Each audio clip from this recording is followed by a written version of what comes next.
All right, ladies and gentlemen, welcome back to the channel, guys. Today we have a Heat video. Miami Heat, we're back at it. Posted one a couple of days ago. They just got a very good win on the road against the Dallas Mavericks by 15 points. So if you're new here, you like NBA content, you like Heat content, be sure to hit that like button, hit that sub button. Let's aim for 25 likes on today's video.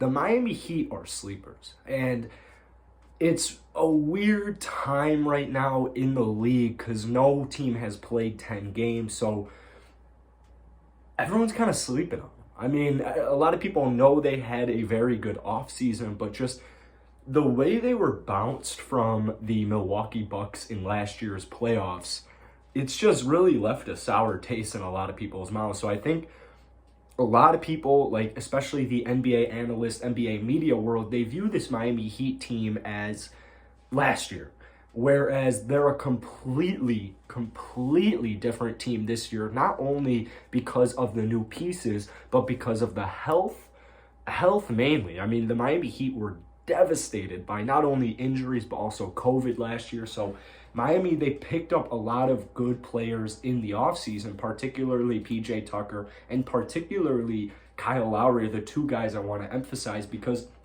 I think here's what a lot of people are forgetting about the Miami Heat and their legacy of an organization. They go for guys, they go for veterans. They go for players who have championship experience. Kyle Lowry, PJ Tucker, Morris.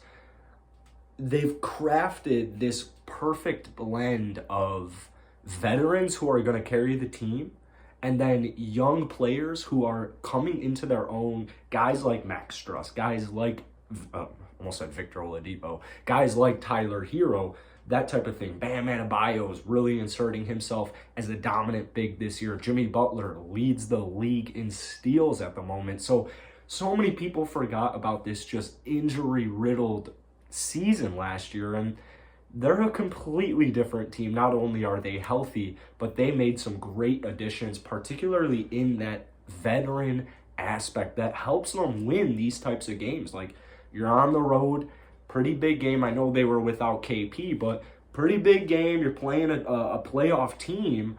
I think, what was Dallas heading into this game? 4-2 at worst. So getting this win on the road, despite who had who, despite who didn't have who, it's very impressive. So let's take a look at some statistics. We got the computer here. I mean, the Heat really dominated most of this game.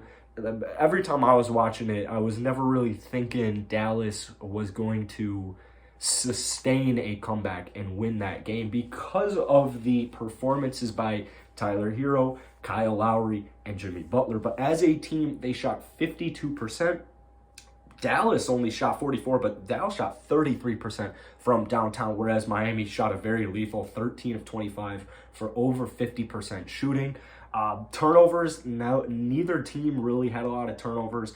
As I mentioned, the Miami Heat lead the league in rebounds, and they just barely eked it by Dallas. I guess their last two games have been kind of shaky in that department, but let's take a look at player by player, because I want to start this video off with Kyle Lowry. He's had a little bit of a shaky start to his statistical shaky start to his new team on the Miami Heat, but tonight in 36 minutes, man, this is vintage Kyle Lowry right here. 7 of 10 from the field, 6 of 9 from downtown, 5 rebounds, 9 assists, along with 22 points. So really what I was seeing from Kyle Lowry this season is he was kind of just facilitating a lot. What Kyle Lowry does a phenomenal job of, and I mean, Heat players rave about this, but like you'll see a stat line where Kyle Lowry has maybe like less than 10 points, but he has like 8 assists, something like that. I mean, if everyone made their shots, Kyle Lowry would have well over 10 assists every single game. But he sets his players up. Jimmy Butler said this a couple of days ago. I mean, they really talk about this a lot, like the new addition of Kyle Lowry, where he gets everybody going. Like, he just knows where everybody is on the court. He knows when to find them. He knows how to distract defenders, and he can score his own. So tonight, you really saw the whole Kyle Lowry effect, and this is what you're going to be getting with Kyle Lowry. He's a little bit old, but he's got that veteran leadership. He's got that championship experience. I don't think Heat fans are one bit upset at the fact that they have Kyle Lowry on this roster. Next up, let's talk about Bam Adebayo. He's doing a great job rebounding the basketball. 13 rebounds tonight, 2 blocks, 22 points. Bam Adebayo is one of my favorite basketball players. I mean, he is freakishly athletic. He can play offense, he can play defense, he can rebound, he can pass.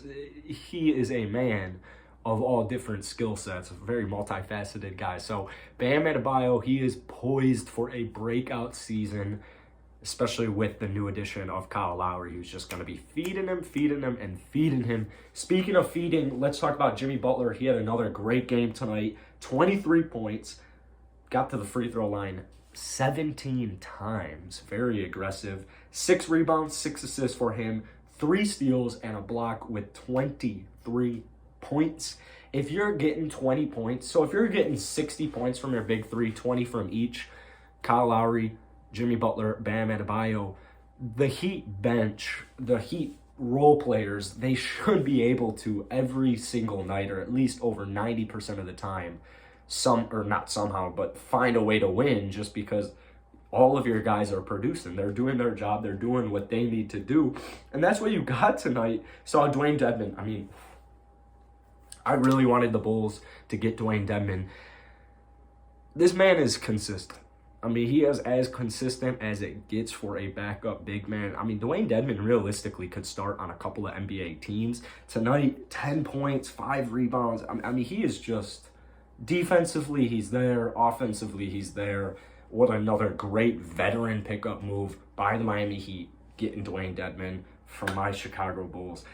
Tyler Hero, though, he was really the main guy tonight. I mean, 11 of 20 from the field, 3 of 6 from downtown, 3 rebounds, 4 assists, 25 points. But then he had a team high in the plus-minus category, or department, I should say, of plus 21 tonight. So Tyler Hero, after, I mean, really breaking out, we're all familiar with his breakout in the bubble.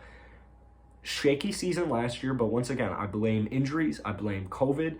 I just think last year, for pretty much every NBA team, maybe not the Suns or the Milwaukee Bucks, I think last season was just a wash. I mean, there's so many different outside factors that were going into it. If you're getting 25 off the bench from Tyler Hero, you're going to win 70% of your basketball games, and that's exactly what the Miami Heat are doing right now. They get to 6-1. They're now 3-1 on the road. Very impressive statistic, and they're poised for at least a top 3 seed here in the Eastern Conference. I believe in my preseason prediction, I put them at number 2 behind the Milwaukee Bucks.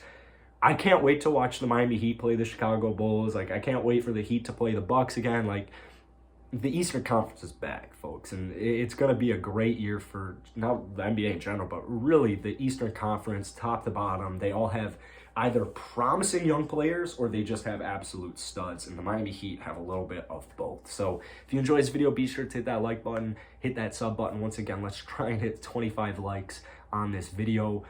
If you want more Heat videos, be sure to hit that like button. Peace.